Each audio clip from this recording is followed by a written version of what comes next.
তারিখে গত এই মাসের গত 7 তারিখে উদ্বোধন করছি। উদ্বোধন করেছি আমরা বৃক্ষরোপণ দিয়ে কার্যক্রম করছি। আমাদের বিভিন্ন কিছু রাজনৈতিক ঝামেলা বা অনেক কিছু কারণে দীর্ঘদিন ধরে আমরা সংগঠনের কারোর সাথে কোনো যোগাযোগ করতে পারতাছি না। এরপরে আমরা সবাই সিদ্ধান্ত করলাম যে আমরা দুবারে সন্ধ্যা করব। এবং আমরা প্রবাসী, বিশেষ করে প্রবাসী যারা আছে তাদের কোনো মতামত আমরা পাইতেছি না। এ পর্যন্ত কেউ মেসেঞ্জারে তো সবাই অ্যাক্টিভ আছে, মতামত দিচ্ছে। এখন আমরা চাইতেছি আগামীতে আমরা একটা আরো একটা সুন্দর একটা প্রোগ্রাম করুন যায়। এই জন্য সকলের মতামত নেওয়ার জন্য আমরা আজকে বসছি। বাকি যা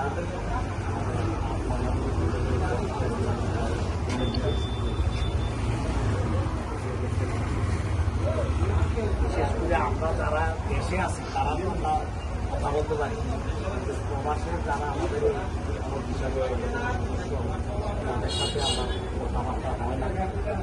কীভাবে সবার সাথে কথা বলতে পারি এবং তারাও আমাদের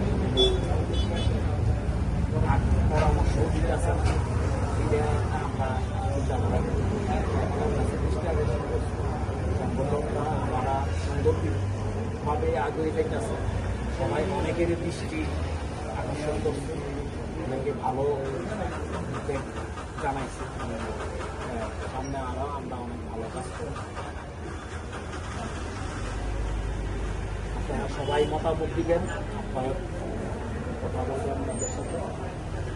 সামনে দিয়ে কী করা যায় সবাই সিদ্ধান্ত নিয়ে আমরা করব। আমরা এককভাবে সিদ্ধান্ত নেব।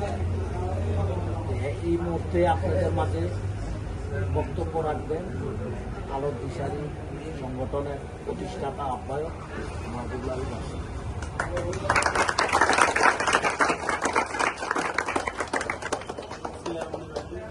ধন্যবাদ সবাইকে। সবাই অতি গুরুত্বপূর্ণ অনেকের কাজ ছিল, কাজ ফালাইয়া সবাই একসাথে হয়েছি। আলোক দিশারি সংগঠন 7 তারিখে উদ্বোধন হয়েছে। এটার পরে উদ্বোধনের পরে একটা কাজ করছি, গাছ রোপণ, বৃক্ষরোপণ।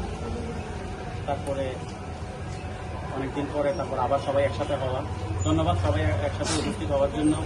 আমি আগে বলছিলাম কিভাবে সংগঠনটার কি কাজ করলে একটু সমাজে প্রশংসা শোনা যায়, সমাজে সবার চোখ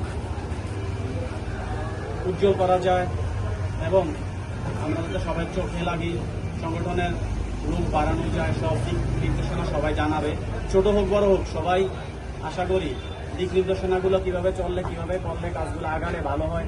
সমাজের উন্নয়নমূলক কাজ, অন্য কিছু না, সমাজের উন্নয়নমূলক কাজ। এটা আমাদেরকে পরামর্শ দিবে, সামনাসামনি হোক বা আমাদের গ্রুপ আছে, গ্রুপের মাধ্যমে সবাই পরামর্শ দিবে। ইতিমধ্যেই আমি একটা কাজ হাতে নিছি। সপ্তাহখানিক অথবা 5-6 দিন পরে আমাদের ঈদগায় একটা রক্তের গ্রুপ নির্ণয় ক্যাম্পেইন হবে। ডাক্তার আসবে, মহিলা ডাক্তারও আসবে। এখানে মাদ্রাসা